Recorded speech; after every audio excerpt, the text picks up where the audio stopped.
السلام علیکم ورحمۃ اللہ وبرکاتہ۔ کیا حال ہے آپ کا؟ نحمده ونصلی علی رسولہ الکریم، اما بعد فاعوذ باللہ من الشیطان الرجیم، بسم اللہ الرحمن الرحیم، رب اشرح لی صدری ویسر لی امری واحلل عقدۃ من لسانی یفقہوا قولی۔ فصل 52، کان کے بعد زبان کی مورچہ بندی۔ پھر یہ بڑا شیطان اپنے متبعین سے کہتا ہے، متبعین سے مراد فالوورز، کہ اب تم انسان کی زبان کے مورچے پر قبضہ جما لو، اب تم انسان کی زبان کے مورچے پر قبضہ جما لو، یعنی اس کی زبان کو اپنے کنٹرول میں لے لو، کیونکہ زبان انسان کا ایک اہم اور زبردست ناکہ ہے۔ یہ ایسا مورچہ ہے کہ بادشاہ یعنی قلب، دل کے بالکل سامنے ہے، یعنی دل کی ہر بات کہاں پر آتی ہے؟ زبان پر آتی۔ انسان کی زبان سے تم ایسے الفاظ اور کلمات نکلواؤ کہ اس کے حق میں سراسر مضرت رساں ہوں، نقصان دہ ہوں۔ شیطان کیا چاہتا ہے؟ کہ انسان کے منہ سے ایسی باتیں نکلواؤ جو اس کو نقصان دے، کسی حال میں بھی اس کے حق میں مفید نہ ہو، یعنی اس کو ان سے کوئی بھی فائدہ نہ ہو۔ سمجھ آئی؟ اور عام طور پر ہمارا دل کن باتوں میں لگتا ہے؟ جو زبان پر ہلکی ہوں، جن کے بارے میں کچھ سوچنا نہ پڑے، اور جو محض دل لگی کا سبب ہوں، یا محض ہماری خواہشات کا اظہار کرنے والی ہوں، یعنی جن کے پیچھے ہماری خواہشات ہوں، ہماری انا ہو۔ ذکر الہی، استغفار، توبہ، انابت یعنی اللہ کی طرف رجوع، تلاوت قرآن، نصائح یعنی نصیحتیں، پند و موعظت یہ بھی نصیحت ہوتی، تعلیم دین وغیرہ میں جو اس کے حق میں مفید ہوں، اس کی زبان پر مت آنے دو۔ آپ نے دیکھا ہوگا کہ بعض اوقات کچھ باتیں، کچھ کلمات، کچھ دعائیں، کچھ چیزیں زبان پہ لانا بڑا ہی مشکل ہوتا ہے۔ کبھی ایسا تجربہ ہوا آپ کو؟ اس کے پیچھے کون ہوتا ہے؟ شیطان۔ کبھی وہ بلواتا ہے، کبھی وہ اس کو مشکل بنا کے پیش کرتا ہے، تاکہ انسان کے منہ سے خیر کی بات نہ نکلے، کوئی اچھی دعا نہ نکلے، کوئی اچھا کلمہ نصیحت نہ نکلے۔ کیونکہ اچھا کلمہ کیا ہے؟ الکلمۃ الطیبۃ صدقہ۔ کیا وہ چاہے گا کہ ہم صدقہ کریں؟ کیا وہ ایسا چاہے گا؟ ہرگز بھی نہیں۔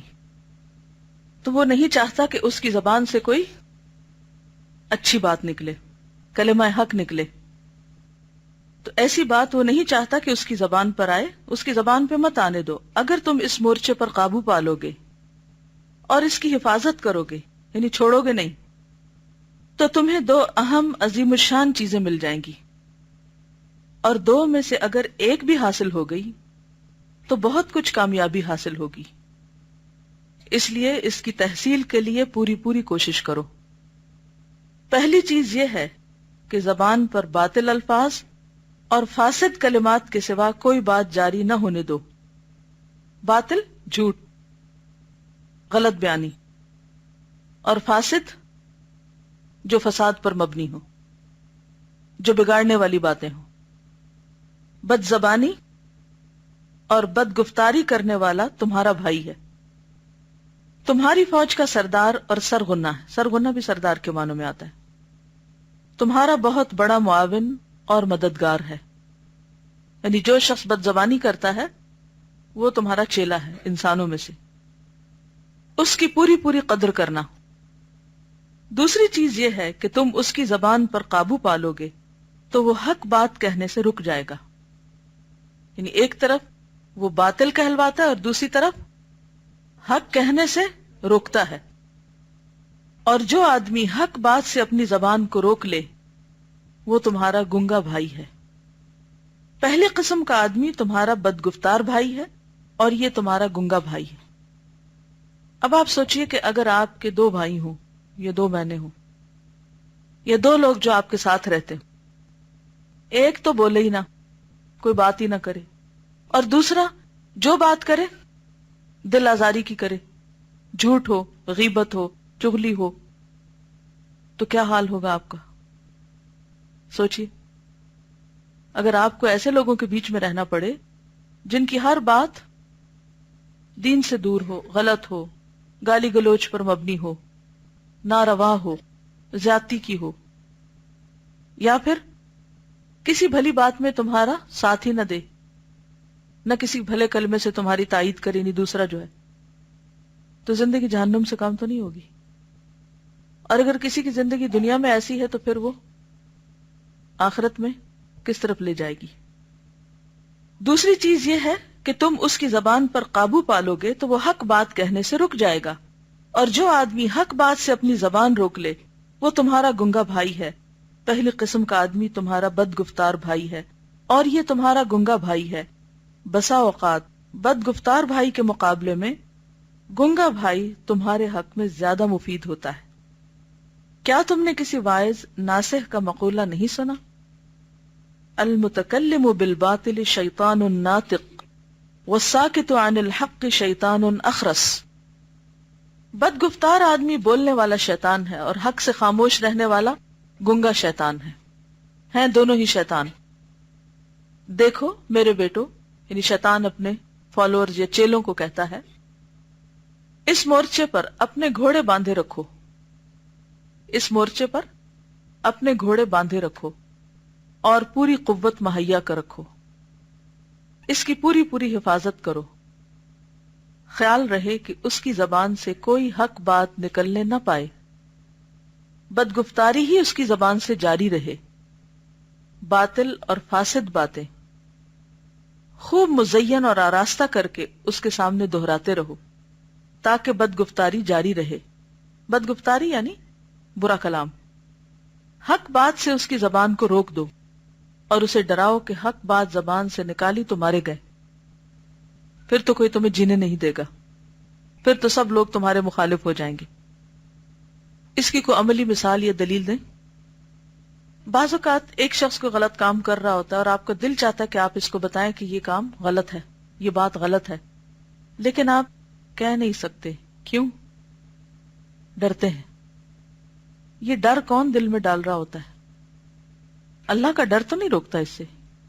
اللہ کا ڈر ہو تو انسان جو بات جہاں جس کو اس کے فائدے کی بتانی چاہیے وہ بتا دے، یہاں شیطان روکتا ہے۔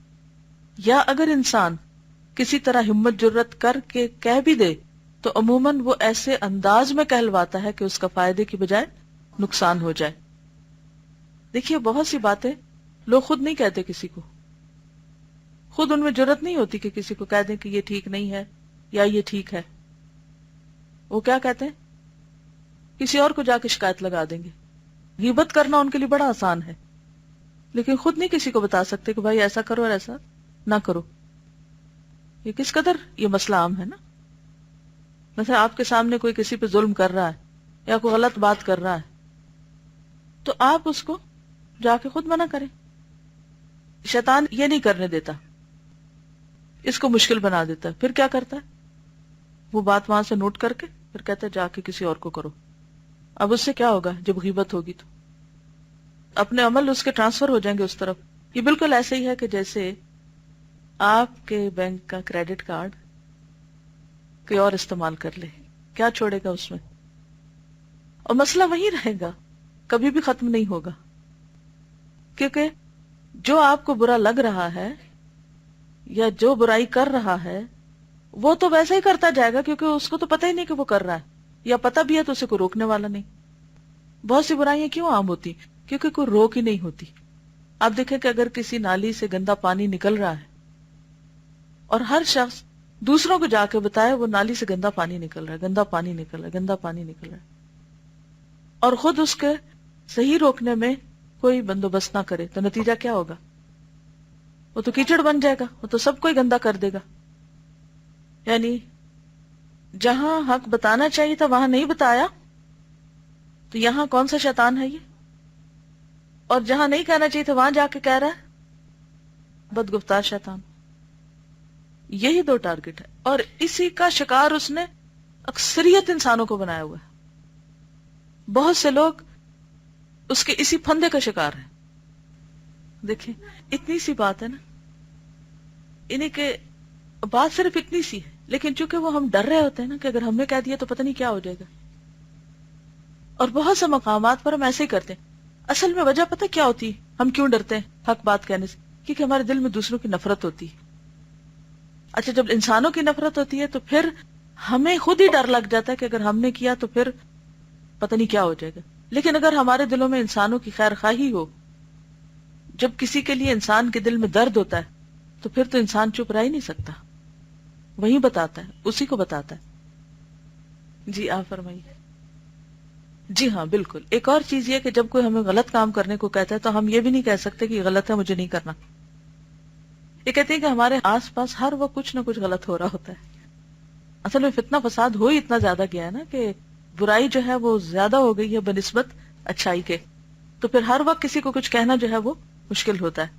تو اس میں آپ دیکھیے کہ کسی وقت تو آپ کہیں گے اور کسی وقت اپنے رویے سے بتائیں گے اور کسی وقت خاموشی بھی اختیار کریں گے تاکہ مناسب موقع پا کر آپ کہیں. بعض اوقات ہم حق کہہ رہے ہوتے ہیں مگر الفاظ کا چناؤ غلط ہوتا ہے جس کی وجہ سے وہ پھر فائدہ نہیں ہوتا. یہ کہنے کے بجائے نا حلیہ درست کریں، یہ الفاظ کا چناؤ جو ہے یہ درست نہیں. ٹھیک ہے، کیا کہہ سکتی ہیں؟ اس سے بہتر کون سا لفظ ہو سکتا ہے؟ آپ کا لباس مناسب نہیں ہے، یہ تو نہیں کہیں گے. کیا کہیں گے؟ نہیں، لیکن پھر اس کی نیت تو اللہ کو راضی کرنا نہیں ہوگی نا.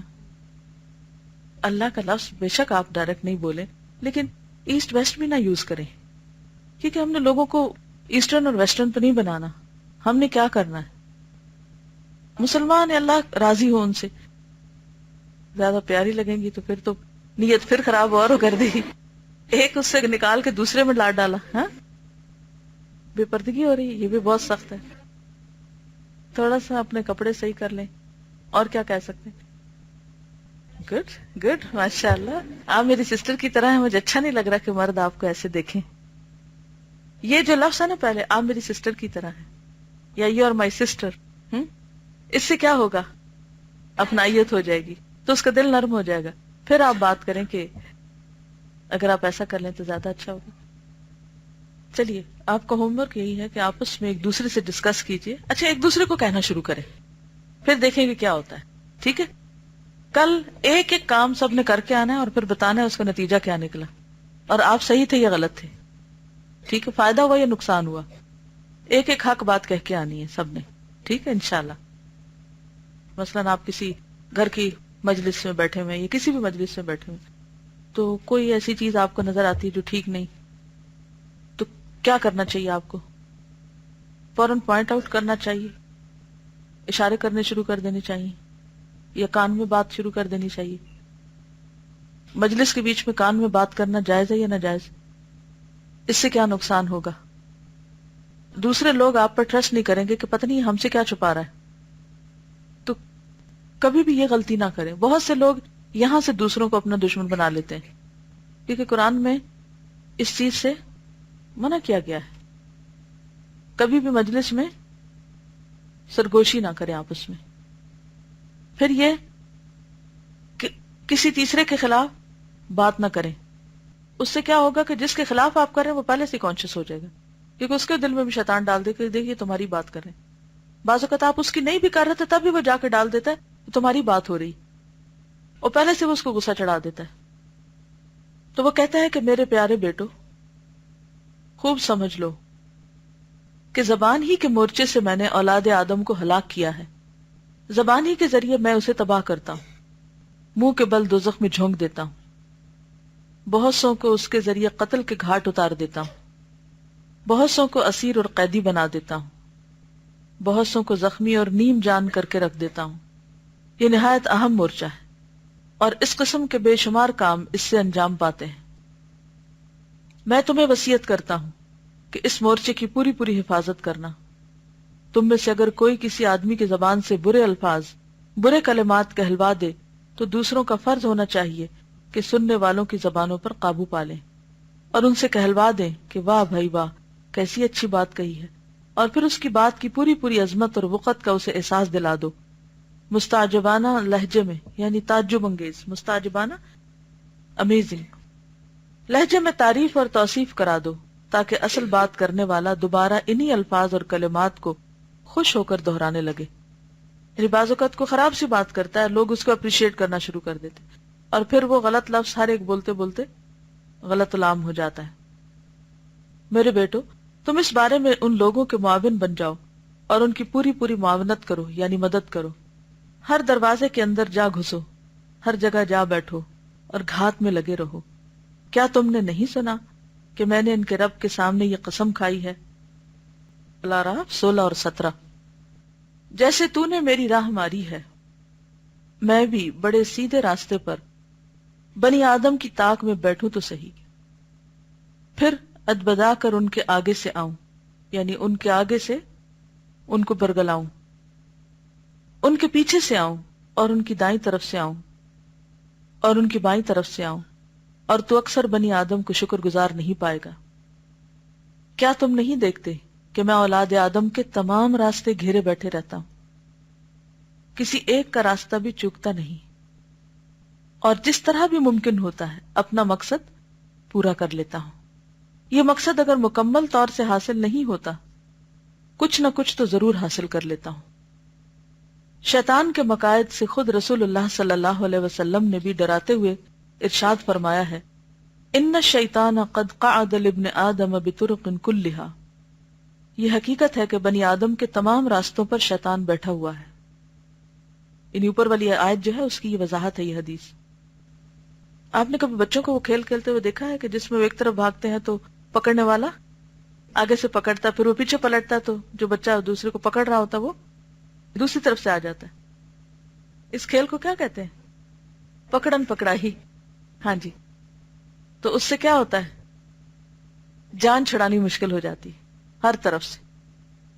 تو آپ یہی سمجھیں کہ شیطان بھی آپ کے ساتھ ہر وقت پکڑن پکڑائی کھیل رہا ہوتا ہے۔ بچوں کو یہ کھیل بہت پسند ہے۔ اگر آپ ان کو شیطان کا یہ کانسیپٹ سمجھانا چاہتے ہیں کہ کس طرح وہ ان کے پیچھے لگا ہوا ہے اور کس طرح ہر راستے سے ان کی طرف آ رہا ہے، تو آپ ان کو اسی کھیل سے بات سمجھا سکتے ہیں۔ کیونکہ پکڑنے والا سامنے جب نظر آتا ہے تو پھر انسان کیا کرتا ہے؟ بعض اوقات آپ نے دیکھا ہوگا کہ جس کو پکڑا جا رہا تھا وہ رک کے تدبیر کرتا ہے کہ اچھا اب میں ادھر سے نکل جاؤں۔ اچھا، یہ تدبیر کر رہا ہوتا ہے تو سامنے والا پکڑنے والا بھی تدبیر کر رہا ہوتا ہے، اور وہ بھی گیس کر رہا ہوتا ہے کہ اچھا اب یہ کدھر سے نکلے گا، اور وہ پہلے سے ادھر آ جاتا ہے، اور پھر وہ اس کو ڈاج دے کے دوسری طرف جانے لگتا ہے تو وہ بھی ادھر سے بھاگ کے پھر آ جاتا ہے۔ بس آپ یوں ہی سمجھیے کہ شیطان یہی کر رہا ہے۔ آپ تدبیر کرتے ہیں کہ میں اس راستے سے بچ جاؤں گا تو وہ ادھر پہنچ جاتا ہے، آپ ادھر سے پھرتے ہیں تو دوسری طرف پہنچ جاتا ہے، پیچھے کو پلٹتے تو پیچھے چلا جاتا ہے، آگے کو جاتے تو آگے جاتا ہے، کہیں سے چھوڑتا نہیں۔ شیطان اسلام کے راستے پر جا بیٹھتا ہے۔ جب کوئی اسلام قبول کرتا ہے تو اسے ورغلاتا ہے کہ کیا تو اپنا اور اپنے آباء و اجداد کا دین چھوڑ رہا ہے؟ مثلا آپ قرآن مجید پڑھتے ہیں تو بہت سے ایسے کام کرنے لگتے ہیں کہ جو آپ کے والدین نہیں کرتے، تو کئی دفعہ یہ وسوسہ نہیں آتا کہ ساری زندگی تو ہم ایک بات کرتے رہے اور اب یہ ہمیں کوئی اور بات بتائی جا رہی؟ ہوا کبھی ایسے کہ ہم نے اپنے گھروں میں تو کچھ اور دیکھا ہے، ہماری برادری میں تو کچھ اور ہوتا ہے، فلاں اسکالر تو کچھ اور کہتے ہیں اور یہ تو کچھ اور ہی کہا جا رہا ہے، یہ تو کچھ اور ہی لکھا ہوا ہے، کہ میری سمجھ میں تو نہیں غلطی؟ اور اس طرح شکوک و شبہات ڈال کر ایک حق بات سے شیطان انسان کو پھیر دیتا ہے۔ کہتا ہے تم اپنے باپ دادا کا دین چھوڑ رہے ہو۔ آدمی اس کی مخالفت کرتے ہوئے بھی اسلام قبول کر لے تو وہ اس کی ہجرت کی راہ پہ جا بیٹھتا ہے۔ ہجرت وسیع تر معنوں میں تو ایک وطن یا ایک ملک چھوڑ کر دوسرے ملک جانا ہے اپنے دین پر عمل کرنے کے لیے، لیکن چھوٹی ہجرتیں بھی ہوتی ہیں، گناہوں کو چھوڑنا بھی ہجرت ہوتا ہے۔ تو جب انسان کوئی گناہ چھوڑنے لگتا ہے تو پھر وہ نہیں چھوڑنے دیتا، یا کوئی بری عادتیں یا کوئی ایسا پیشہ اس نے اختیار کیا ہوتا ہے جو حرام ہوتا ہے، تو شیطان کہتا ہے کہ نہیں، اس کو تو چھوڑ کے تمہاری روزی کا کیا بنے گا، اور اسے ورغلاتا ہے کہ ارے تو اپنا قدیم وطن، قدیم آسمان اور زمین چھوڑ رہا ہے۔ اس کی جب یہ بات بھی نہ مانی جائے تو اس کے جہاد کے راستے پہ آ بیٹھتا ہے اور اسے ورغلاتا ہے کہ او بھلے آدمی، خواہ مخواہ اپنی جان دیتا ہے، تیرا مال دوسرے کھائیں گے، تیری بیوی کسی اور سے نکاح کر لے گی، لیکن مومن بندہ اس کی بات نہیں سنتا اور جہاد کرتا ہے، یعنی جنگ کے معنوں میں یہاں۔ بڑا شیطان اپنے متبعین یعنی فالوور سے کہتا ہے کہ پیارے بیٹو، تم اولاد آدم کی خیر و فلاح کے ہر راستے پر جا بیٹھو، انہیں ورغلاؤ، بہکاؤ، خیرات اور صدقات کی راہیں گھیرو، اور نفس سے کہو کہ ارے او بھلے آدمی، تو اپنا سب کچھ خرچ کر ڈالتا ہے، اس سے تو ایک دن میں فقیر بن جائے گا۔ سنا نہیں کہ ایک شخص سے کسی سائل نے صدقے کی درخواست کی تو میں نے اس کی زبان سے کہلوا دیا، ہم اپنا مال اگر تمہیں دے دیں تو تمہاری طرح بھکاری نہ ہو جائیں۔ دیکھنے میں کتنا ذہین شخص کا جملہ ہو سکتا ہے کہ فقیر مانگ رہا تھا تو دینے والے نے کیا کہا، مالدار نے، کہ اگر ہم تمہیں دے دیں تو ہم بھی تمہارے جیسے نہیں بن جائیں گے، ہم بھی فقیر بن جائیں گے، پھر ہم دوسروں سے مانگیں، یعنی دوسرے لفظوں میں کیوں دیں تم کو۔ حج کا ارادہ کرنے والے کو گھیرو اور اس سے کہو کہ او نیک بخت، حج کا راستہ تو بڑا خوفناک ہے، مشقتوں سے لبریز اور جان و مال کے خطرے سے پر ہے۔ اسی طرح اس کے ہر خیر و فلاح کے راستے پر دھرنا دے بیٹھو، یعنی جم کے بیٹھ جاؤ، اسے نیک کام سے روک دو، اس عمل کی صعوبتیں اور آفتیں بتلا بتلا کر اسے راستے سے بھٹکا دو۔ اس کے بعد معاصی اور گناہوں کو ہاتھ میں لو، بنی آدم کی نگاہوں کے سامنے معاصی کو حسین بنا کر پیش کرو۔ معاصی گناہ، انسان کے قلب میں گناہوں کو آراستہ و پیراستہ کر کے پہنچاؤ۔ اس سلسلے میں عورتوں کو اپنی سب سے بڑی معاون بنا لو، عورتوں کے ذریعے ان لوگوں میں جا گھسو، عورتیں تمہاری پوری پوری مددگار ثابت ہوں گی۔ اب ہاتھ پاؤں کے مورچے سنبھال لو، اور جو چیز اپنے مقصد کے خلاف پاؤ اسے ادھر ادھر مت جانے دو، اور پوری قوت سے روک دو، نہ ہاتھ کو آگے بڑھنے دو نہ پاؤں کو، یعنی نیکی کے کام میں آگے ہی نہ بڑھنے دو، سستی اور غفلت ڈال دو۔ اچھا، عورتوں کی بات کی تو اب آپ سوچ رہے ہوں گے کہ یہ تو ہمارے خلاف بات ہے۔ حقیقت یہ ہے کہ نبی صلی اللہ علیہ وسلم نے جو فرمایا تھا نا کہ میں نے اپنی امت کے مردوں کے لیے عورت سے بڑھ کر کوئی فتنہ نہیں پایا۔ عورت جو ہے وہ مرد کی کمزوری، ویکنس، اور شیطان عورتوں کو اپنے پنجے میں لے کر مردوں کو غلط راستے پہ ڈالتا ہے، اور اگر عورت نیک ہو تو اس سے بڑھ کر مرد کے لیے کوئی مددگار بھی نہیں ہو سکتا۔ میرے بیٹو، اچھی طرح سمجھ لو کہ ان تمام مورچوں میں تمہارا سب سے بڑا معین نفس امارہ ہے۔ معین مانا مددگار، نفس امارہ ہے۔ تم اسے اپنا بناؤ، اس سے رشتہ جوڑو اور اس کے ذریعے اپنے مقاصد پورے کرو۔ تم اس کی پشت پناہی کرو اور اسے اپنا پشت پناہ بنا لو۔ پشت پناہی مددگار بنو، یعنی اس کی مدد کرو، بیکنگ کرو، اس کے ساتھ رہ کر نفس مطمئنہ سے جنگ کرو اور اسے توڑ دو، شکست دے کر اس کی ساری طاقتیں ختم کر دو، اور پوری کامیابی تو تمہیں اس وقت حاصل ہوگی جب تم نفس مطمئنہ کا اصل مادہ ہی ختم کر دو گے، یعنی بے حس کر دو گے انسان کو۔ پھر نفس امارہ قوی تر ہو جائے گا، مضبوط ہو جائے گا، اور نفس امارہ کے تمام آوان و انصار تمہارے اتباع کرنے لگیں گے۔ نفس امارہ سے مراد جو برے کاموں کا حکم دیتا ہے۔ اس وقت تم قلب اور قلب کے قلعے میں جا گھسو، اسے گرفتار کر لو اور تخت مملکت سے معزول کر کے نفس امارہ کو اس کی جگہ بٹھا دو۔ اب نفس امارہ وہی حکم جاری کرے گا جو تم چاہو گے، تمہارے خلاف کبھی کوئی اقدام نہیں کرے گا، بلکہ تمہارے اشاروں پر دوڑتا رہے گا۔ یعنی تم کس کو قابو کر لو؟ انسان کے نفس کو۔ جب نفس تمہارے قابو آ جائے گا تو پھر تو تمہارا کام آسان ہو جائے گا، پھر وہی تمہاری جگہ کام کرے گا۔ اگر تم محسوس کرو کہ قلب اپنی مملکت کی بازیابی کے لیے جنگ کرنا چاہتا ہے، یعنی دل جو ہے وہ مانتا نہیں ہے اور تم سے جنگ کرتا ہے، تو تم اس کے خطرات سے محفوظ رہنا چاہتے ہو، تو قلب اور نفس کے درمیان عقد نکاح باندھ دو، یعنی جیسے شادی کرتے ہیں اس طرح دونوں کو بالکل آپس میں راضی کر لو۔ نفس کو زینت و جمال سے پوری طرح آراستہ کرو اور بہتر سے بہتر دلہن کی صورت میں اس کے سامنے پیش کرو، یعنی دل کے سامنے۔ اسے کہو کہ ذرا وصل اور وصال کی شیرینی تو چکھ لو، اور اسے نو کی ہم آغوشی کا مزہ تو دیکھ لو، اور اسے نو یعنی نئی دلہن۔ جنگ کا مزہ تو خوب چکھ لیا، زخم کھائے، لڑائی کی تلخیاں بھی چکھ چکے، اب صلح و سلامتی کی لذتیں بھی تو دیکھ لو۔ صلح و جنگ کی لذتوں کا موازنہ کرو کہ کون سی چیز بہتر ہے، جنگ ختم کرو، جنگ کا اسلحہ زمین پر ڈال دو۔ ارے بھائی، یہ تو زمانے کی گردش ہے، جنگ تو اس وقت ختم ہوگی جب مریں گے اور تمہاری طاقتیں جواب دے دیں گی۔ تم ہمیشہ جنگ جاری نہیں رکھ سکتے، پھر ابھی سے جنگ ختم کر کے چین کی زندگی کیوں نہ گزارو؟ باہم جھگڑنے کی کیا ضرورت ہے؟ یعنی یہ جنگ کس کے ساتھ ہے؟ اس کی دل اور نفس کے بیچ میں.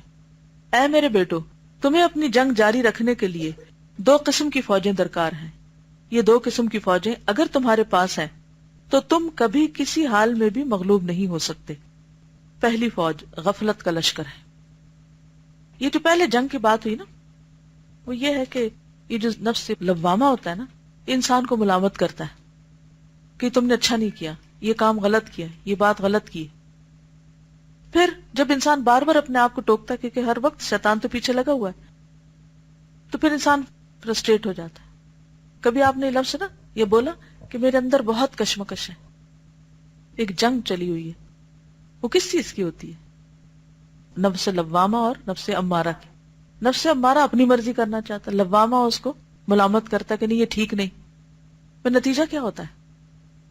دونوں میں سے ایک غالب آ جاتا ہے نا. پھر انسان کہتا ہے کہ اس سے زیادہ میں اپنے آپ سے نہیں لڑ سکتی، بہت ہو چکا، اب مجبوری ہے. اور کوئی نہ کوئی تعویل کر کے انسان غلط کام کرنے لگ جاتا ہے. لیکن یہ کب ہوتا ہے، کب ممکن ہے؟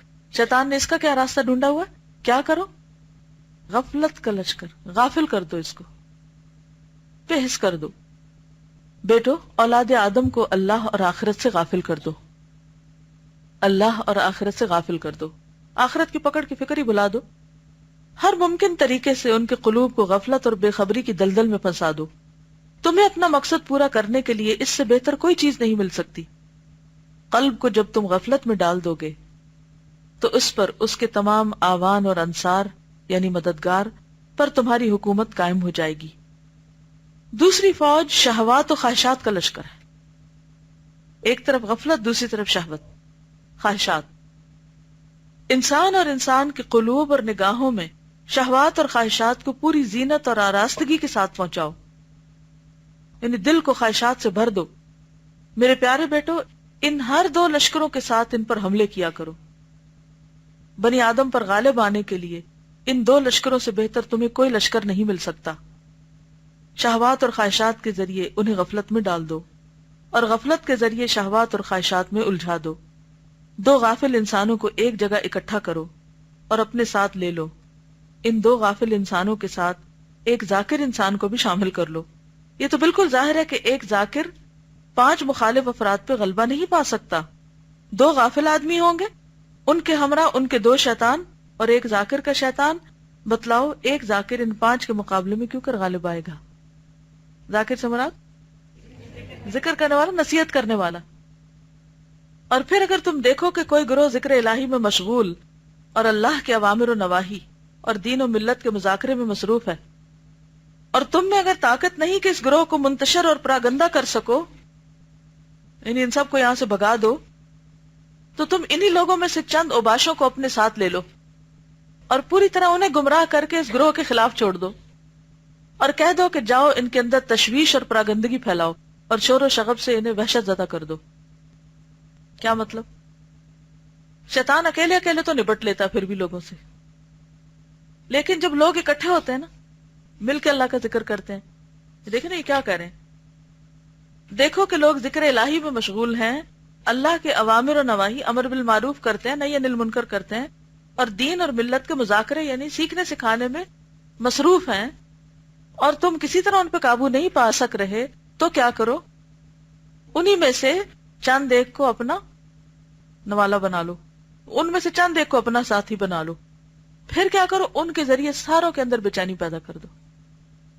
یعنی پہلے چند ایک کو گمراہ کر لو، غفلت یا خواہشات کے ذریعے اپنا بنا لو، اور پھر اس گروہ کے خلاف انہی سے کام لو، یعنی آپس میں انہی کو لڑا دو. نتیجہ کیا ہوگا؟ بددلی پھیل جائے گی اور جو کام ہو رہا ہے وہ رک جائے گا. اللہ کی یاد کی بجائے کیا چیزیں آ جائیں گی؟ جی، لڑائی جھگڑے فساد کی باتیں، دلوں کو توڑنے دکھانے والی باتیں.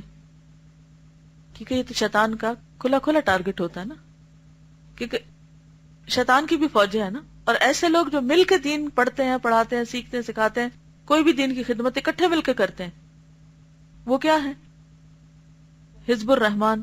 اور دوسری طرف کیا؟ حزب الشیطان. یعنی ایک شیطان کی فوج ہے، ایک رحمان کی فوج ہے. اب جب کوئی جنگ ہوتی ہے تو پھر کیا طریقے اختیار کیے جاتے ہیں؟ عام طور پر جنگ کب ہارتے ہیں لوگ؟ جب مخالفین کے لوگ خرید لیے جاتے ہیں. جی، اندر سے مخالفت پیدا کر دی جاتی ہے آپس میں. مثلا اگر ایک ملک دوسرے ملک پر، یعنی ایک فوج یا ایک گروہ دوسرے گروہ پر قابو نہیں پا رہا، تو وہ عام طور پہ کیا کرتا ہے؟ لڑائی چھوڑ کے مخالف گروہ کے کچھ افراد کو بڑی بڑی آفرز دے کے خرید لیتے ہیں، اور پھر ان کو اپنا ٹول بنا لیتے ہیں، ایجنٹ بنا لیتے ہیں، اور پھر ان کے ذریعے انہی کی فوج کے اندر، انہی کے ملک کے اندر انتشار پھیلاتے ہیں. پھر وہ آپس میں لڑتے لڑاتے ہیں، مارتے مرتے ہیں. اور پھر بھی ہم کہتے ہیں نہیں شیطان کیا، ہم تو خود ہی ایسے ہیں. پھر بھی شیطان کی بات نہیں کرنے دیتے.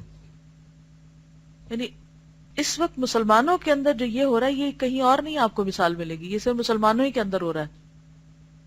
ایسی غداریاں، دھوکے، فتنے، فساد، یہ مسلمانوں ہی کے اندر ہیں. اور پھر ان میں سے بھی جو دین پڑھنے والے ہیں ان کے اندر یہ فتنہ زیادہ ہوتا ہے.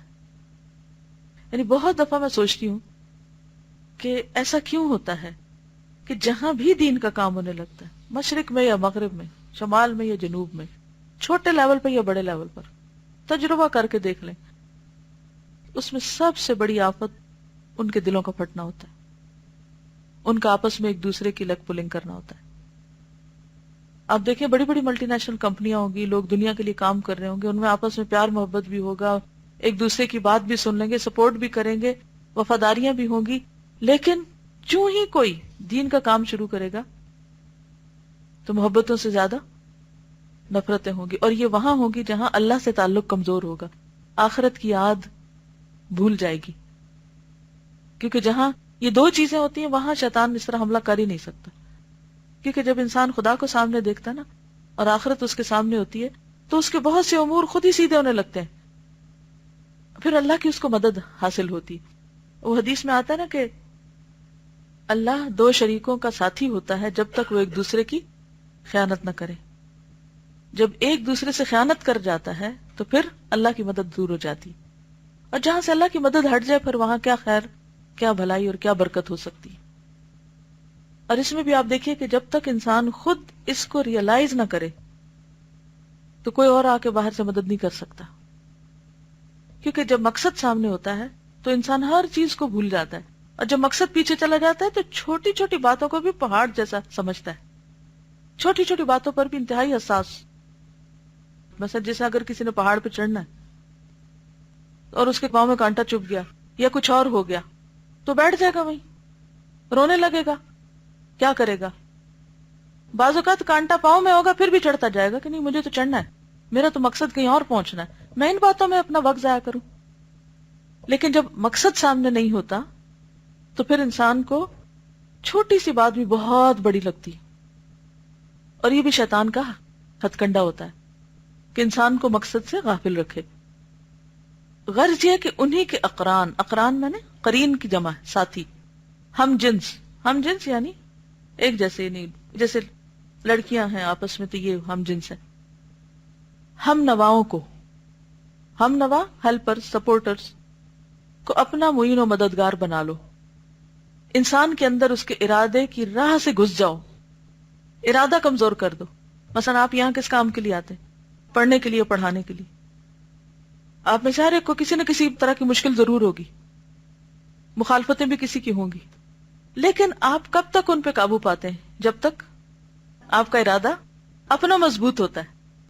جس دن آپ کا ارادہ کمزور ہو جاتا ہے نا، اس دن سارے آپ پہ غالب آ جاتے ہیں، باقی سارے آپ کو دبا لیتے ہیں. لیکن جب تک آپ کا ارادہ پکا رہتا، جیسے وہ حضرت موسیٰ علیہ السلام کے قصے میں میں نے کہا تھا نا، او امدیہ حقوبہ، کس چیز کی مضبوطی تھی؟ ارادے کی. ذوالقرنین میں کس چیز کی مضبوطی تھی؟ ارادے کی. فَأَتْبَعَ سَبَبًا، ایک کے بعد ایک مہم پہ اسباب کے اوپر اسباب استعمال کرتا جا رہا ہے. یہ ارادے کی مضبوطی تھی نا. اگر ارادے کی کمزوری ہوتی تو کہتا بس ایک ایکسپیڈیشن میں بہت کامیابی حاصل کر لی، اب اور کیا کرنا. لیکن جس شخص کے سامنے آخرت ہوتی، کیونکہ اس کے سامنے کیا تھا؟ آخرت تھی، اسی لیے اس قوم کو بھی اس نے آخرت کی یاد دلائی. تو آخرت کی کامیابی سامنے تھی، لہذا وہ آرام سے بیٹھا نہیں کہ کچھ اور بھی کام کر لوں تاکہ کل کے لیے کچھ کمائی ہو جائے. میں تو سوچتی ہوں ذوالقرنین کا آنے والی نسلوں تک پہ بڑا احسان ہے، صرف اس نے اس قوم کو ہی نہیں بلکہ ہم سب کے لیے بھی وہ بند باندھ دیا. اگر ذوالقرنین وہ کام نہ کرتے تو معلوم نہیں انسانی آبادیوں کا کیا حال ہوتا. ابھی بھی فتنہ فساد کم نہیں ہے، لیکن پھر تو بالکل ہی امن اور چین اڑ جاتا. جی کہتے ہیں کہ کیا بھی یہ بھی ارادے کمزوری تھی کہ چھوٹی چھوٹی چیزیں ڈسٹرب کر دیتی؟ بالکل. اس کے کوئی چٹ پاس کر رہا ہے موبائل کر، کیوں؟ اس لیے کہ اگر آپ اپنے مقصد میں سنجیدہ ہوں گے تو آپ آئندہ اس جگہ بیٹھیں گے نہیں جہاں آپ کو ڈسٹربنس ہوگی. اور اگر آپ کا اپنے مقصد میں سچے نہیں ہے نا، پھر کیا کہیں گے؟ پھر آپ کہہ دیں گے اپنے ٹیچر کو، اپنے پیرنٹ کو، خود اپنے آپ کو بھی کہہ دیں گے میرا کیا قصور، میں تو بیٹھا ہوا تھا، وہ ماحول ہی نہیں تھا ایسے. دیکھیں جن بچوں نے پڑھنا ہوتا ہے نا، وہ یہ نہیں کہتے کہ وقت نہیں ملا، وہ وقت نکال لیتے ہیں. اور جنہوں نے پڑھنا نہیں ہوتا، اگر آپ ان سے پوچھیں کہ کیوں نہیں پڑھا، وہ ہر ایک چیز پوری لسٹ بتائیں گے آپ کو کہ وقت یہاں چلا گیا، یہاں چلا گیا، یہاں چلا گیا، اس نے ڈسٹرب کر دیا، اس نے بلا لیا، فلاں فلاں فلاں. میرا تو قصور ہی کوئی نہیں، میں تو بالکل معصوم ہوں. وہ تو اپنی کوشش میں لگا ہوا ہے.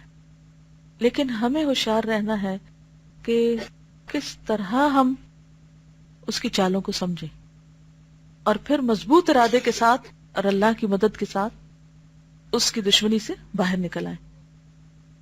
اگر آپ دیکھیں کہ شیطان پھر راستے کون سے اختیار کرتا ہے نا، تو سورۃ الحجرات پڑھ لیں. سب سے پہلے بدگمانی ڈالتا ہے. جب آپ کے دل میں بدگمانی آ گئی تو پھر کیا ہوگا؟ تجسس شروع ہوگا.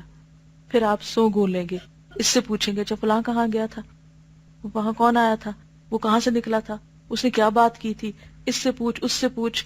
ایکسٹرا غیر ضروری آپ انفارمیشن گیدر کریں گے جس کا کوئی فائدہ نہیں، کوئی ضرورت نہیں اس کی، سارا وقت کا ضیاع. اور اس سے بھی کیا ہوگا؟ آپ مقصد سے ہٹ جائیں گے. پھر جو آپ انفارمیشن گیدر کر رہے ہوں گے، کسی کو بتا رہے ہوں گے، سن رہے ہوں گے، یہ سب غیبت ہوگی. پھر آپ کو خوش کرنے کے لیے لوگ جھوٹ بھی بیان کریں گے اور لوگوں پہ الزام تراشی کر دیں گے. اس سے اور فساد فتنہ پھیلے گا. پھر یہ ہے کہ حرمتیں پامال ہوں گی. پھر اس کے بعد شیطان اپنا پورا کام کر جائے گا.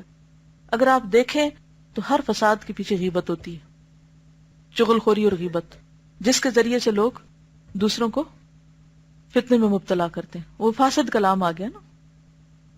غرض یہ کہ انہی کے اقران، ہم جنس، ہم نواؤں کو اپنا معین و مددگار بنا لو. انسان کے اندر اس کے ارادے کی راہ سے گھس جاؤ اور شہوات و خواہشات کے ذریعے باغیانہ قوت بڑھا دو. یعنی ان کے اندر سرکشی پیدا کر دو، کوئی بات سننی نہیں، کوئی ماننی نہیں. اور شہوات اور خواہشات کی تحصیل میں اس کی پوری پوری امداد کرو. اللہ تعالیٰ نے جب اولاد آدم کو صبر و ثبات اور باہمی صبر و ثبات کے روابط بڑھانے اور تمہارے خلاف مورچہ بند ہونے کا حکم دیا تو تمہارا یہی فرض ہے کہ اولاد آدم کے خلاف تم بھی صبر و ثبات اور باہمی صبر و ثبات کے روابط قائم کرنے کی کوشش کرو.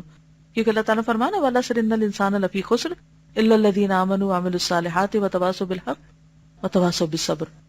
تو کہتا ہے کہ دیکھو انسان حق اور صبر کے ذریعے کیا کرتا ہے؟